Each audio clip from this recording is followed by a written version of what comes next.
આજે ગણેશ ચતુર્થીનો પર્વ સવારે 11 વાગ્યાથી બપોરે 1:30 વાગ્યા સુધી બાપાની સ્થાપનાનું શુભ મુહૂર્ત।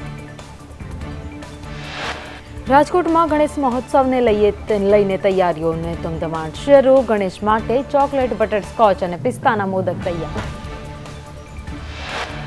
જામખંભાળિયાના લોકમેળામાં મોટી રાઇડ્સ બંધ રહી। એસઓપીનું પાલન ન થતા પરમિશન ન અપાઈ।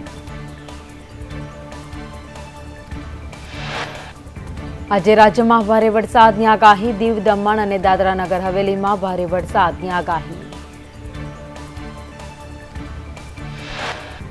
સૂત્રાપાડાની સરસ્વતી લિંક કેનાલ અપગ્રેડ થશે। દરિયામાં વહી જતા વરસાદી પાણીનો સંગ્રહ થશે। 14 ગામના ખેડૂતોની 680 હેક્ટર જમીનને લાભ મળશે। હિન્દુ મહિલા પર દુષ્કર્મ મામલે મનસુખ વસાવાનું નિવેદન। કહ્યું, આદિવાસી મહિલા અને દીકરીઓને ફસાવવાનું ષડયંત્ર। ગૃહમંત્રી અમિત શાહે જમ્મુ કાશ્મીર વિધાનસભાની ચૂંટણીના મતદાન પહેલા ભાજપનો ચૂંટણી ઢંઢેરો જાહેર કર્યો। શાહે કહ્યું, ધારા 370 ક્યારેય કાશ્મીરમાં પરત નહીં ફરે। વિનેશ ફોગાટ અને બજરંગ પુનિયા કોંગ્રેસમાં જોડાયા। કહ્યું, અમારા ખરાબ સમયમાં ભાજપ નહીં પરંતુ કોંગ્રેસ અમારી સાથે રહે।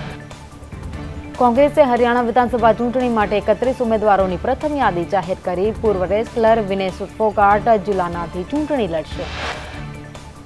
ઉત્તર પ્રદેશના બહરાઇચમાં વરુઓને પકડવા માટે સર્ચ ઓપરેશન। માનવભક્ષી વરુઓને લઈ લોકોમાં ભયનો માહોલ। ઓલિમ્પિક કરતા પેરાલિમ્પિકમાં ભારતીય ખેલાડીઓનું શાનદાર પ્રદર્શન। પેરિસમાં 7 ગોલ્ડ સાથે 27 મેડલ અંકે કરતા ભારતીય ખેલાડી। સુપર વાવાઝોડું યાગી ચીનના દક્ષિણ કિનારે ત્રાટક્યું। 4 લાખ લોકોનું સ્થળાંતર કરાયું। 250 કિલોમીટર પ્રતિ કલાકની ઝડપે પવન ફૂંકાયો।